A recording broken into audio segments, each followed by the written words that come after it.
I will always remember that day.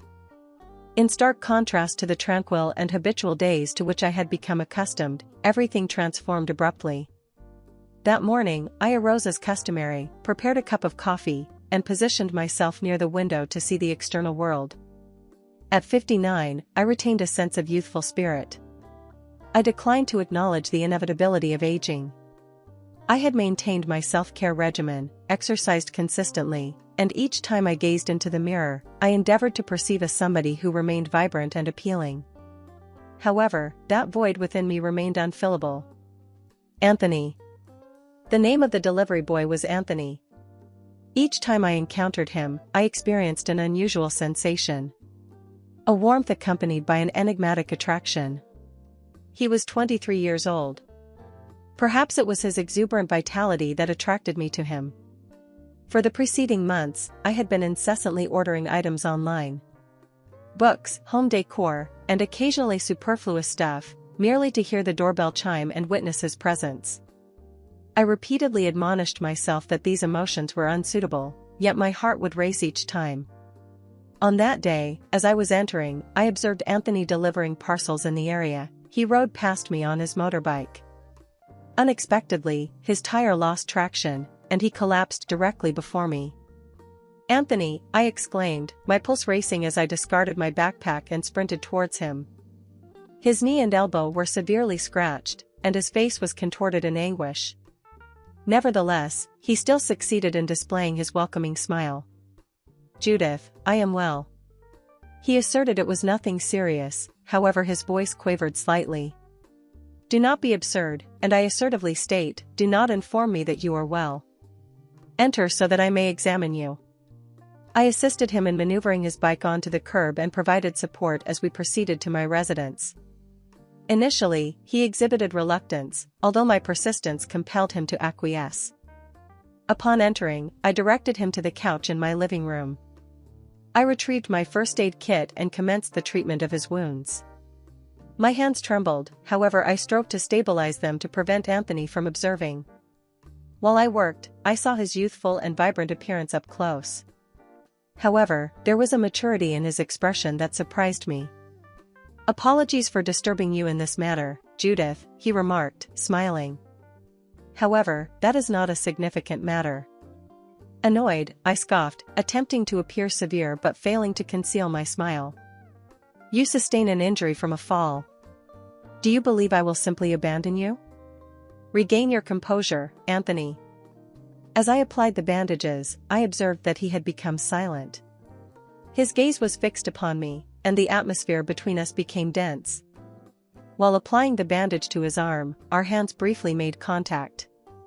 The inadvertent contact heightened the quiet between us.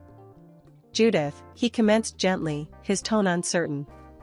"I was not anticipating your kindness. The majority of individuals prefer that I deliver their things and depart promptly." I gazed at him, and an inward transformation occurred within me.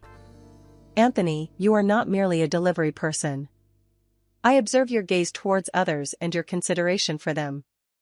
Your presence invigorates me in a manner I have not experienced in quite some time." I confessed, my voice quavering slightly as my cheeks reddened. The words could not be retracted now. Anthony's demeanor shifted. His eyes exhibited a renewed drive, accompanied by an unmistakably magnetic quality. Gradually, he inclined nearer, his eyes fixed on mine. Prior to the further escalation of this narrative, ensure you subscribe to my channel and activate notifications to stay informed about subsequent developments. Your encouragement through comments and likes is invaluable to me. At that instant, Anthony's gaze met mine, and the atmosphere between us became charged. This was merely the commencement.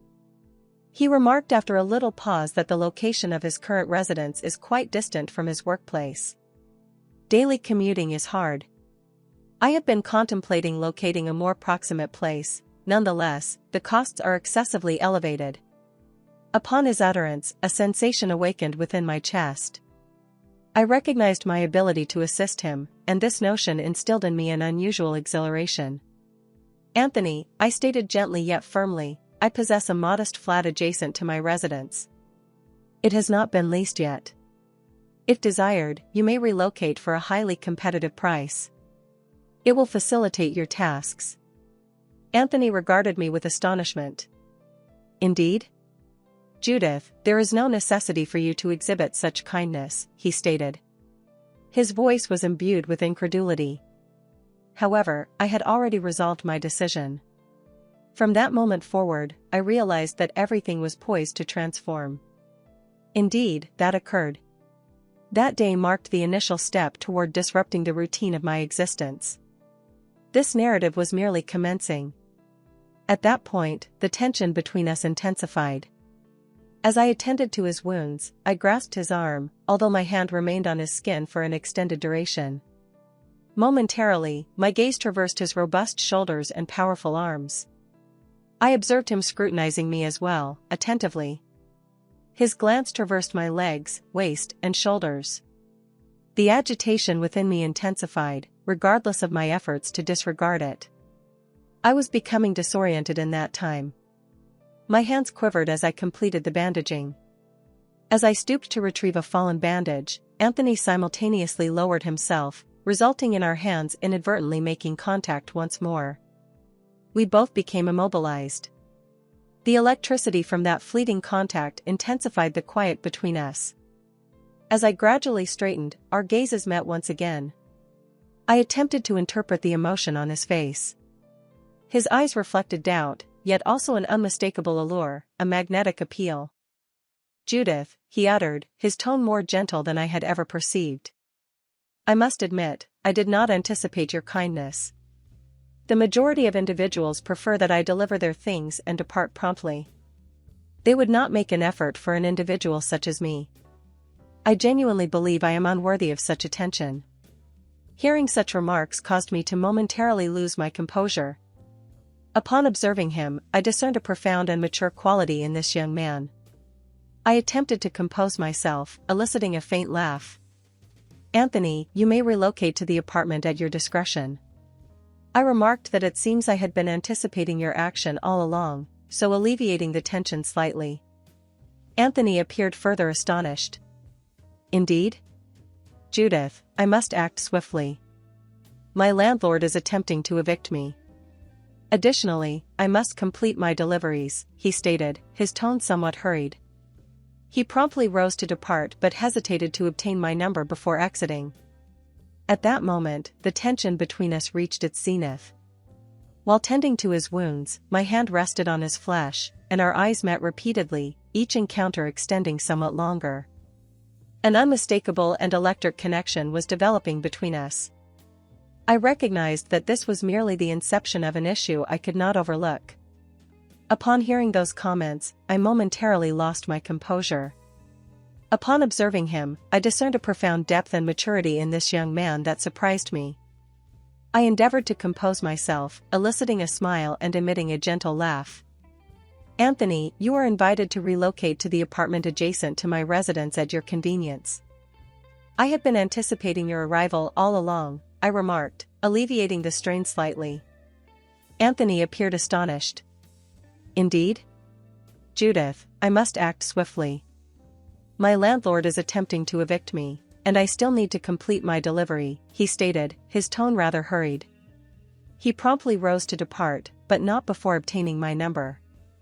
The following morning, I observed Anthony arriving in a sizable truck accompanied by two of his associates. They commenced transferring his possessions inside the apartment. As I stood outside my window, I observed him transporting the large boxes with his robust, muscular arms. I was unable to avert my gaze. A sensation awakened within me, one I had not felt in years. Each action he executed appeared to captivate my attention. His exuberant vitality and the vivacity he possessed. It was captivating. Eventually, I regained my composure, filled a thermos with coffee, and approached them. I remarked with a smile that you all must be fatigued. I would want to extend an invitation for supper. Let us convene and partake in a delightful lunch collectively. Anthony and his companions expressed their gratitude, but Anthony remarked, Judith, that is exceedingly kind of you, yet my friends must return. Their journey home is extensive. I experienced a slight twinge of disappointment, however concealed it effectively. As nighttime arrived, Anthony appeared unaccompanied. Upon observing him standing there, I experienced a blend of astonishment and exhilaration. I welcomed him with a smile. "Where are your acquaintances?" He shrugged and offered me a slight smile. "They were compelled to depart. They were unable to remain." However, he expressed his reluctance to leave her alone that evening. The utterance of those words elicited a warm sensation within me.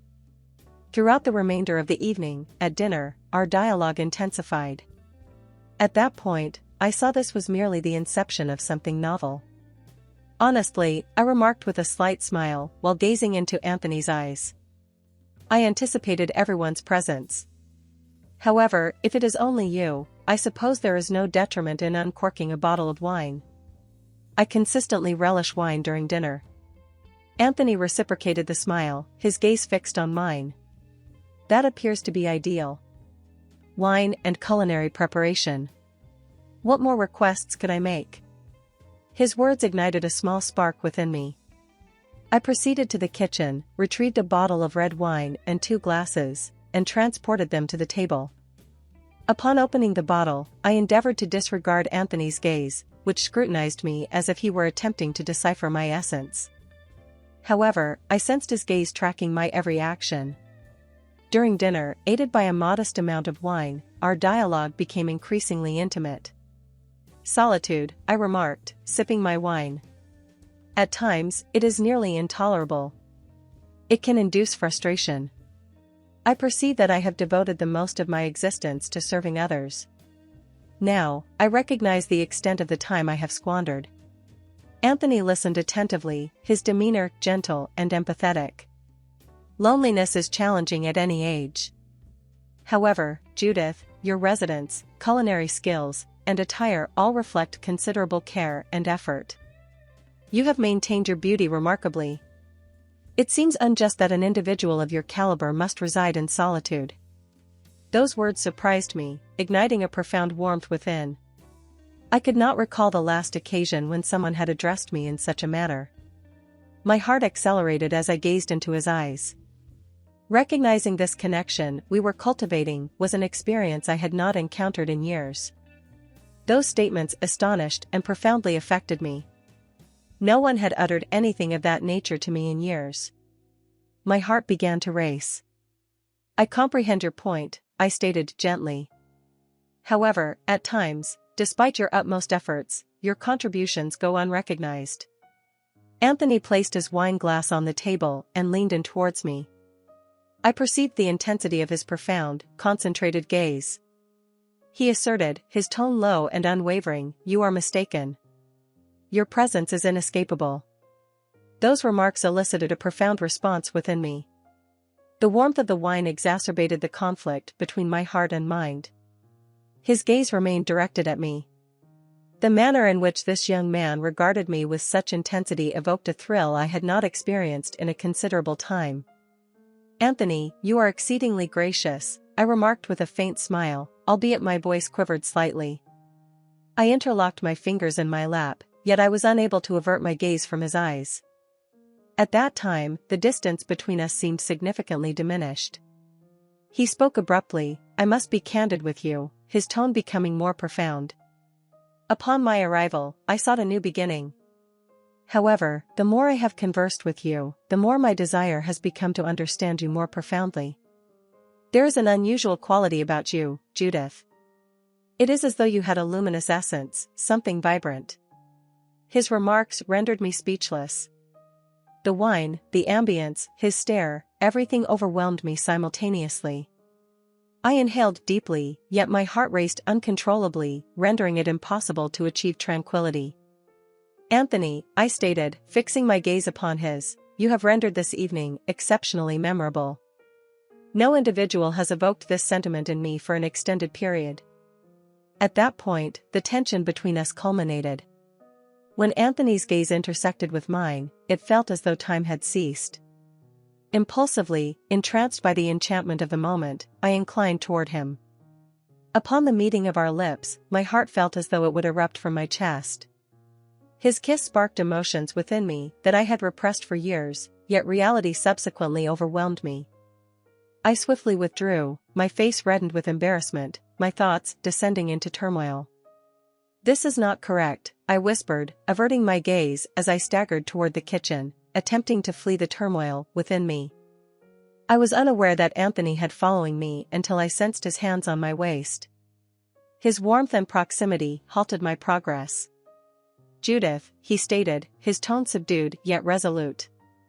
He carefully rotated me to confront him, his gaze intertwining with mine, before he kissed me once more, this time more profoundly and intensely. I was unable to breathe.